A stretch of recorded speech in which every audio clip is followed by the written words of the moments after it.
नमस्कार दोस्तों, स्वागत है आप सब लोगों का आरपीएससी एग्जाम्स यूट्यूब चैनल पर। साथियों, विज्ञान में प्राकृतिक संसाधन का एक टॉपिक ऐड किया गया है जो कक्षा 6, 7, 10 में दे रखा है। वैसे 8वीं क्लास में भी है, लेकिन 8वीं क्लास वाला मैटर जो था वो अपन ने कर लिया है। अन्य टॉपिक्स में जो प्राकृतिक संसाधन है उनको कर लिया, तो उसको करने की आवश्यकता नहीं है।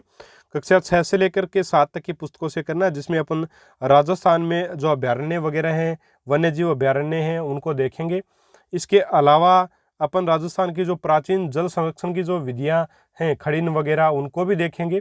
बहुत ही शानदार ये वीडियो होने वाला है। इसके अलावा 6ठी और 7वीं में जो भी इंपॉर्टेंट चीज़ें हैं आपके प्राकृतिक संसाधन में, सारी चीज़ों को अपन डिस्कस करेंगे। साथियों, काफ़ी इंपॉर्टेंट वीडियो रहेगा। एक आधा प्रश्न यहाँ से, पूरी संभावना है कि यहाँ से निकले आराम से। तो सबसे पहले कक्षा 10 के प्रमुख प्राकृतिक संसाधनों को देखते हैं। उसमें अपन देखें तो प्राकृतिक संसाधनों को इस पुस्तक में 3 प्रकार का दिया गया है। एक तो विकास एवं प्रयोग के आधार पर, दूसरा उद्गम या उत्पत्ति के आधार पर, और तीसरा है भंडार या वितरण के आधार पर। तो देखिए साथियों, भंडारण एवं वितरण के आधार पर 3 प्रकार ये दे रखे हैं अपने। तो सबसे पहले देखते हैं विकास के आधार पर प्राकृतिक संसाधनों को अपन कितने भागों में बांट सकते हैं। तो 2 भागों में बांटा जा सकता है। एक तो वास्तविक संसाधन, यानी वे संसाधन जो या वस्तुएं जिनकी संरचना या मात्रा हमें पता है तथा जिनका इस्तेमाल हम लोग कर रहे हैं, यह वस्तुएं वास्तविक संसाधन कहलाती हैं। जैसे जर्मनी में कोयले की मात्रा, पश्चिम एशिया में खनिज तेल की मात्रा, महाराष्ट्र में काली मिट्टी की मात्रा जो है, ये आपके क्या है, आपके वास्तविक संसाधन है। फिर है संभाव्य संसाधन। संभाव्य का मतलब वे वस्तुएं जिनकी निश्चित मात्रा या संख्या हमें पता नहीं है और जिनका प्रयोग वर्तमान में हम लोग नहीं कर रहे हैं, लेकिन निकट भविष्य में कर सकते हैं। ऐसे साधन संभाव्य साधन कहलाते हैं। जैसे लद्दाख में पाया गया यूरेनियम जो है, वो संभाव्य संसाधन का ही आपका एग्जाम्पल रहेगा। और इसका मतलब ये यूरेनियम का, अभी तो इस यूरेनियम का उपयोग नहीं किया जा रहा, लेकिन इसका उपयोग जो भविष्य में किया जा सकता है। तो ये संभावनाएं हैं, तो ये संभाव्य संसाधन आपके कहलाएंगे। तो विकास के आधार पे 2 प्रकार के संसाधन हैं, वास्तविक और संभाव्य, थोड़ा सा ध्यान रखना है। इसके बाद उत्पत्ति के आधार पर अगर देखें तो साथ ही उत्पत्ति के आधार पे 2 प्रकार के संसाधन हैं, जैव संसाधन और अजैव संसाधन। जैव संसाधन मतलब सजीव या जीवित वस्तुएं, जैसे जैव संसाधन जो है वो कहलाएंगी। उदाहरण के लिए जीव जंतु, पेड़ पौधे, जितने भी सजीव हैं वो इसमें आ जाएंगे। अजैव में आपके निर्जीव वस्तुएं आएंगी जो जीवित नहीं हैं, यह वस्तुएं जैव संसाधन, अजैव संसाधन कहलाएंगी। ठीक है, उदाहरण के लिए वायु, मृदा, प्रकाश आदि। चलिए आगे बढ़ें। वितरण के आधार पर इसको 2 भागों में बांटा जाता है। आपको संसाधनों को 2 भागों में बांटा गया है वितरण के आधार पे। एक तो सर्वव्यापक संसाधन, यानी जो वस्तुएं सभी जगह पाई जाती हैं तथा वो आसानी से उपलब्ध हो जाती हैं, सर्वव्यापी संसाधन कहलाती हैं। उदाहरण के लिए वायु वगैरह, यानी कि जो चीज़ें हर जगह उपलब्ध हैं हर समय और आसानी से उपलब्ध हो जाती हैं, सर्वव्यापक संसाधन। सर्वव्यापक नाम से भी स्पष्ट है कि जो सभी जगह हों। स्थानिक संसाधन, स्थानिक का मतलब कुछ स्थान विशेष से संबंधित हो, जैसे आपकी जो वस्तुएं कुछ गिने चुने स्थानों पर ही पाई जाती हैं, स्थानिक संसाधन कहलाती हैं। उदाहरण तांबा, तांबे के लिए अपना कॉपर की खान जो खेतड़ी झुंझुनू में है वो प्रसिद्ध है। लोहा, अयस्क आदि के लिए जो अलग अलग जगह प्रसिद्ध है। ठीक है, तो ये स्थानिक संसाधन हो गए। अब बात करते हैं अपन प्राकृतिक संसाधनों को अच्छी तरह समझने के लिए हम 2 और भागों में भी इनको बांट सकते हैं। एक तो है नवीकरणीय संसाधन। नवीकरणीय वे वस्तुएं जिनका निर्माण तथा प्रयोग दोबारा किया जा सकता है, अर्थात जिन वस्तुओं की पूर्ति दोबारा आसानी से हो सकती है, यह वस्तुएं नवीकरणीय संसाधन कहलाते हैं। जैसे एग्जाम्पल के तौर पे ऊर्जा, जो सौर ऊर्जा है, पवन ऊर्जा वगैरह है, ये आपके नवीकरणीय संसाधन और इनकी मात्रा जो वो बिल्कुल सीमित है। ठीक है साथियों, चलिए आगे बढ़ते हैं। आगे है अनवीकरणीय संसाधन। देखिए, इनमें समझाने वाली कोई चीज़ नहीं है, इसलिए जो किताब में जो चीज़ें दे रखी हैं एक बार उनका थोड़ा डिस्कशन हो जाए तो अच्छी बात है। अनवीकरणीय संसाधन वे वस्तुएं जिनका भंडार सीमित होता है तथा जिनके निर्माण होने की आशा बिल्कुल नहीं रहती है या निर्माण होने में बहुत अधिक समय लगता है, अनवीकरणीय संसाधन कहलाते हैं। उदाहरण के लिए कोयला, पेट्रोलियम, प्राकृतिक गैस आदि। चलिए आगे बात करें राजस्थान के प्रमुख राष्ट्रीय उद्यान। राष्ट्रीय उद्यानों को क्यों पढ़ रहे हैं? प्राकृतिक संसाधन जो उसमें वन वगैरह भी आते हैं और वनों के संरक्षण के लिए वन्य जीव जो हैं वो भी प्राकृतिक संसाधन में आते हैं। तो उनके संरक्षण के लिए राजस्थान में प्रमुख राष्ट्रीय उद्यान और आपके ये अभ्यारण्य हैं, उनको देखते हैं। तो राष्ट्रीय उद्यानों में जो प्रमुख हैं वो हैं, दो आपके प्रमुख हैं, रणथंभौर राष्ट्रीय उद्यान एक, तो ये तो आपका सवाई माधोपुर का, ये बाघ संरक्षण के लिए भारत की सरकार की महत्वाकांक्षी परियोजना है। ठीक है, तो ये इंपॉर्टेंट है, याद रखिएगा। केवलादेव राष्ट्रीय उद्यान जो वो भरतपुर में स्थित है और यह विशेष ऋतु में प्रवासी पक्षियों के लिए भी इंपॉर्टेंट है। तो इन दोनों को आपको जरूर से जरूर ध्यान में रखना है, अगर आप सारे याद नहीं करो। दोनों एग्जाम आपकी पुस्तक में दिए हो, इसलिए याद रखना जरूरी है। राजस्थान के प्रमुख अभ्यारण्यों की बात करें तो एक तो है रामगढ़ का विषधारी वन्य जीव अभ्यारण्य, बूंदी में विषधारी यानी सर्पों वगैरह के लिए इसके लिए प्रसिद्ध है। ठीक है, इसके अलावा बात करें सरिस्का जो है अभ्यारण्य है वो अलवर जिले में है और ये प्रमुख है हिरण और गोडाउन के लिए। गोडाउन अपना राज्य पशु है, राज्य पक्षी है। दर्रा और कोटा, दर्रा जो अभ्यारण्य वन्य जीव अभ्यारण्य है वो कोटा में है और बघेरा के लिए प्रसिद्ध है। माउंट आबू जो है, जो माउंट आबू वन्य जीव अभ्यारण्य है वो सिरोही जिले में है और ये जंगली मुर्गे के लिए जो एक प्रकार से प्रमुख वन्य जीव जो है वो इसमें जंगली मुर्गे ज्यादा पाए जाते हैं। ताल छापर सबको पता है चूरू में स्थित है और ये काले हिरण के लिए प्रसिद्ध है। जौहर सागर जो वन्य जीव अभ्यारण्य है वो कोटा में स्थित है और घड़ियाल के लिए प्रसिद्ध है। सीता माता प्रतापगढ़ में स्थित है और उड़न गिलहरी के लिए प्रसिद्ध है। बहुत बार पूछा गया प्रश्न, उड़न गिलहरी के लिए प्रसिद्ध जो आपका वन्य जीव अभ्यारण्य है वो कौन सा है, तो सीता माता जो अभ्यारण्य है वो उड़न गिलहरी के नाम से जो एक प्रकार से उड़न गिलहरी के लिए प्रसिद्ध है। इसके अलावा बात करें केला देवी करौली में है और ये रीछ के लिए प्रसिद्ध है। नाहरगढ़ जो वो जयपुर में है और तेंदुआ या सियार के लिए प्रसिद्ध है। तो साथियों देखिए केला देवी कैसे करौली, इसको याद कर सकते हैं। नाहरगढ़ सबको पता है जयपुर में है। सीता माता प्रतापगढ़ जिले में है। जवाहर सागर कोटा में। ये सारी चीज़ें आपको थोड़ी ध्यान में होनी चाहिए। तो ये प्रमुख वन्य जीव अभ्यारण्य राजस्थान के और प्रमुख जो आपके राष्ट्रीय उद्यान है वो भी अपन ने देख लिए, थोड़े से आपको ध्यान होने चाहिए, प्रश्न बन सकता है यहाँ से। अब देखिए राजस्थान में जल संचय की स्वदेशी जो प्रणालियां थी प्राचीन समय में वो देखते हैं। बहुत ही शानदार पद्धतियां थी, यहाँ से प्रश्न बन सकता है। एक तो थी खड़ीन। खड़ीन क्या होता है देखिए, खड़ीन मिट्टी का बना अस्थायी तालाब होता है जिसे किसी ढाल वाली भूमि के नीचे निर्मित करते हैं। इसमें दो तरफ मिट्टी की दीवार जिसको दोहरा बोलते हैं तथा तीसरी तरफ पत्थर की मजबूत दीवार होती है। पानी की मात्रा अधिक होने पर खड़ीन भर जाता है और पानी अगली खड़ीन में चला जाता है। जब खड़ीन का पानी सूख जाता है तो उसमें कृषि भी की जाती है। देखिए साथियों खड़ीन क्या होती है, इस प्रकार से कच्ची मिट्टी की बनी होती है। इसके तीन तरफ एक प्रकार से आपकी दीवारें होंगी, दो तरफ तो आपके दोहरे होंगे मिट्टी की, एक तरफ दीवार होगी और दूसरी तरफ जो इसके पास में लगती हुई एक और खड़ीन होगी। इस प्रकार से खड़ीन आगे पीछे चलती रहती है। एक का पानी भर जाएगा, दूसरे में तीसरे में तीसरी का चौथे में, इस प्रकार से पानी इनमें जाता रहता है। ये होती है आपकी खड़ीन। ठीक है, इसके अलावा देखें तो तालाब में देखिए इनके चित्र भी आगे दिखाऊंगा आपको। तालाब में क्या, तालाब राजस्थान में वर्षा जल संग्रहण की प्राचीन पद्धतियों में तालाब प्रमुख है। यह पुरुषों तथा स्त्रियों के लिए नहाने के लिए अलग अलग होते थे। तालाब की तलहटी पर कुआं बना होता था जिसे बेरी कहते थे। मोस्ट इंपॉर्टेंट है, बेरी किस में होती है, तालाब में पाई जाती है बेरी, है ना। कुएं की तलहटी में ये बनी होती है, आपके तालाब की तलहटी में बनी होती है, कुआं बना होता है, उसको क्या बोलते हैं, बेरी बोला जाता है।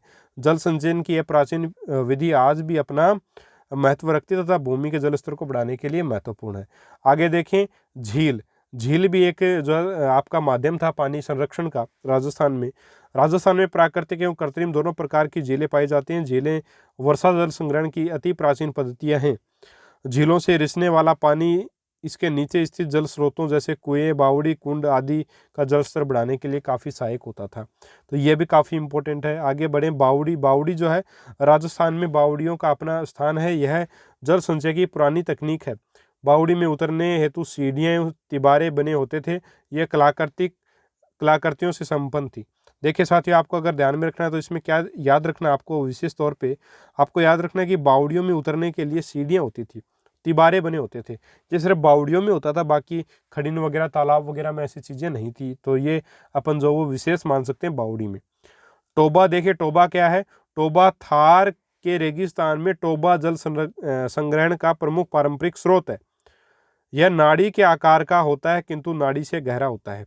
नाड़ी क्या होती है देखिए, राजस्थान में वर्षा जल संग्रहण की प्राचीन तकनीक है। यह अधिक गहरी नहीं होती थी। जो नाड़ी होती है वो ज़्यादा गहरी नहीं थी, लेकिन टोबा जो है वो नाड़ी से ज़्यादा गहरा था, लेकिन आकार जो दोनों का सेम था, लेकिन गहराई टोबा की ज़्यादा होती थी, नाड़ी की कम होती थी। अब इनकी थोड़ी सी शक्ल भी देख लेते हैं। जैसे खड़ीन है वो इस प्रकार से, मैंने बताया आपको, कच्ची मिट्टी का बना होता था। एक तरफ पक्की दीवार हो गई, दो तरफ मिट्टी के दोहरे और एक तरफ से खुला हो जाता था ये, जिससे इस खड़ीन में अगर पानी भर गया तो अगली खड़ीन में चला जाता था। इसी प्रकार ये आपका तालाब है। इसके अलावा आगे आपकी ये है कायलाना झील, जोधपुर जिले में स्थित झील है। और ये देखिए, ये रही बावड़ी आपकी, ये प्रसिद्ध है ना। बावड़ी में सीढ़ियाँ लगी होती थी, तिबारे भी होते थे। ठीक है, सीढ़ियाँ और तिबारे, मतलब एक प्रकार से तिबारे का मतलब है 3 बारने, 3 दरवाजे एक प्रकार से बावड़ी में प्रवेश करने के लिए होते थे। इसके अलावा ये है आपका टोबा। टोबा जो है वो चौड़ाई बिल्कुल आपकी नाड़ी के बराबर, और इसकी गहराई जो है वो नाड़ी से ज़्यादा होती थी। ठीक है साथियों, तो ये आपके जल संरक्षण के जो राजस्थान की प्राचीन विधियाँ थी जो अपन ने देखी। अब अपन कक्षा 6 में जो प्राकृतिक संसाधन दे रखे हैं, अब वो चैप्टर दे रखा आपका वायु, जल एवं मृदा वाला, उसको देखते हैं। वायु के बारे में क्या बता रखा है कि वायु के देखिए प्रमुख घटक क्या क्या है। नाइट्रोजन इसमें 78% है, ऑक्सीजन 21% है, कार्बन डाइऑक्साइड 0.03% है, इंपॉर्टेंट है, पूछा जाता है। अन्य जो गैसें हैं वो 0.97%। इस प्रकार से 100% गैसेज पूरी होती हैं। ठीक है, आगे देखिए, वायु जो वो रंगहीन है, गंधहीन है, स्वादहीन है, वायु स्थान घेरती है, उसमें भार भी होता तथा वायु दाब डालती है। तो भार, उसमें वायु में जो भार होता है, ये ध्यान में आपको रखना है। ठीक है साथियों, जंतु एवं पौधे श्वसन में वायुमंडल से ऑक्सीजन गैस लेते हैं और कार्बन डाइऑक्साइड गैस बाहर छोड़ते हैं, लेकिन जब प्रकाश संश्लेषण की क्रिया करते हैं तब जो वो पौधे कार्बन डाइऑक्साइड गैस ग्रहण करते हैं और ऑक्सीजन गैस छोड़ते हैं। ठीक है, यानी दिन के समय में अगर बात की जाए तो आपका एक प्रकार से प्रकाश संश्लेषण की क्रिया दिन के समय में होगी, तो दिन के समय में पेड़ पौधे कार्बन डाइऑक्साइड गैस लेते हैं और ऑक्सीजन छोड़ते हैं। वहीं रात के समय में पेड़ पौधे भी जो श्वसन में ऑक्सीजन गैस ही लेते हैं और कार्बन डाइऑक्साइड गैस छोड़ते हैं। इसलिए रात के समय पेड़ के नीचे सोना नहीं चाहिए, इसलिए बोला जाता है। चलिए आगे बढ़े। जल जो है, जल का सूत्र आपको पता है, H2O होता है। और जल का क्वथनांक जो वो 100 डिग्री पे उबलने लगता है और 0 डिग्री पे ये जम जाता है। हिमांक बिंदु 0 है और क्वथनांक बिंदु 100 डिग्री है। जल सार्वत्रिक विलायक है, यानी कि इसमें सभी चीज़ें मिलाई जा सकती हैं। जल स्रोत सार्वत्रिक विलायक का मतलब है इसमें जैसे नमक मिला दिया, फिर और नमक मिला सकते हैं, चीनी मिला सकते हैं, तो काफ़ी सारी चीज़ें इसमें मिल सकती हैं आसानी से, तो ये सार्वत्रिक विलायक के नाम से भी जाना जाता है। फिर आगे है, जल स्रोत से जल वाष्पीकरण द्वारा वाष्प के रूप में ऊपर उठता है। जल वाष्प के संगठन से बादल बनते हैं तथा वर्षण द्वारा जल वर्षा के रूप में पुनः जल स्रोतों में आता है। इस चक्र को जल चक्र कहते हैं। तो ये भी थोड़ा सा आपको ध्यान में होना चाहिए, यानी कि जल वाष्प के संगठन से क्या बनते हैं, बादल बनते हैं, तथा वर्षण द्वारा जो बादल जो बरसते हैं उस क्रिया को क्या बोलते हैं, वर्षण बोलते हैं। वर्षण द्वारा जल वर्षा के रूप में पुनः जो वो जल स्रोतों में आ जाता है, ये भी आपको ध्यान में रखना। आगे मृदा की बात करें तो मृदा जो वो 3 प्रकार की बताई गई है कक्षा 6 की पुस्तक में। एक तो बलुई मृदा मतलब इस प्रकार की मृदा के कण जो बड़े हल्के, हवादार और शुष्क होते हैं। मरणमय मृदा का मतलब इस प्रकार की मृदा के सूक्ष्म कण आपस में जुड़े हुए होते हैं। कणों के मध्य वायु और जल अधिक अवशोषित होता है। वायु तो कम और जल जो वो अधिक अवशोषित जो वो इनके कणों के मध्य में होता है। ठीक है, जो दुमटी मृदा है इसके लिए बोला जाता है कि इस प्रकार की मृदा में छोटे व बड़े कणों की मात्रा समान होती है। तो किस मृदा में जो छोटे और बड़े कणों की मात्रा समान होगी, दुमटी में होगी। और आपका जो इम्पोर्टेंट है बलुई मृदा, उसमें क्या कि देखिए इसके कण बड़े हल्के होते हैं, हवादार और शुष्क होते हैं। मृणमय मृदा जो कण है वो सूक्ष्म कण होते हैं और आपस में क्या होते हैं, जुड़े हुए होते हैं। तो ये चीज़ें आपको ध्यान में होनी चाहिए मृदा के बारे में। ये 6ठी क्लास में प्राकृतिक संसाधनों में दे रखा है। प्रकृति में तेज हवा के बहते जल के द्वारा भूमि की ऊपरी उपजाऊ परत, जिसको ढीली मृदा कहा जाता है, ऊपरी उपजाऊ परत को क्या कहते हैं, ढीली मृदा को बहाकर ले जाना मृदा अपरदन कहलाता है। सब लोग जानते हैं। नई चीज़ ये है कि जो ऊपरी परत है उसको ढीली मृदा कहा जाता है, ये ध्यान में रखना आपको। चलिए, कक्षा 7 में दे रखा है आपका वन एवं वन्य जीव, जो प्राकृतिक संसाधन का चैप्टर है कक्षा 7 में, उसमें दे रखा है वन एवं वन्य जीव। तो इनके बारे में देख लेते हैं। देखिए, भूमि का वह बड़ा क्षेत्र जो पेड़ पौधों से ढका रहता है तथा वन्य जीव जंतु पाए जाते हैं वह वन कहलाता है, जंगल कहलाता है। वायु की आर्द्रता बनाए रखना, भूमि का उपजाऊपन बढ़ाना, भूजल स्तर में वृद्धि करना तथा मृदा अपरदन को रोकना, भूमि के कटाव को रोकना जो वो वनों के कार्य हैं। राजस्थान राज्य में अंतर्राष्ट्रीय स्तर पर अंतर्राष्ट्रीय पक्षी सफ़ेद सारस जिसको साइबेरियन क्रेन, राष्ट्रीय पक्षी मयूर तथा राज्य पक्षी गोडाउन विचरण करते हैं। इनके अतिरिक्त कोयल, गौरैया, अन्य पक्षी भी यहाँ पे पाए जाते हैं। तो ये पक्षियों के बारे में थोड़ा सा बता रखा है, जिसमें इम्पोर्टेंट है जो अंतर्राष्ट्रीय पक्षी आपका सफ़ेद सारस वो इम्पोर्टेंट है ना, जिसको साइबेरियन क्रेन भी बोलते हैं। चलिए आगे बढ़े, आगे बढ़ के देखें तो इम्पोर्टेंट फैक्ट दे रखा है राज्य पशु का। सन 2014 में जो है ऊंट को भी जो राज्य पशु घोषित कर दिया गया, लेकिन ऊंट को किया गया पशुधन श्रेणी में राज्य पशु घोषित, जबकि चिनकारा जो है वो पहले से राज्य पशु था। ये वन्य जीव श्रेणी का राज्य पशु है चिनकारा, तो यानी कि जो जंगलों में पाए जाते हैं उनमें तो आपका चिनकारा है, और जो पशुधन श्रेणी में उसको ऊंट को बनाया गया है 2014 में। इसके अलावा कुछ बात करें कि डॉक्टर सलीम अली जो भारतीय पक्षी विज्ञानी और प्रकृतिवादी थे, सलीम अली को भारत के बर्डमैन के नाम से भी जाना जाता है। ये भी थोड़ा सा आप ध्यान में रख सकते हैं कि बर्डमैन ऑफ इंडिया कौन है, वह डॉक्टर सलीम अली।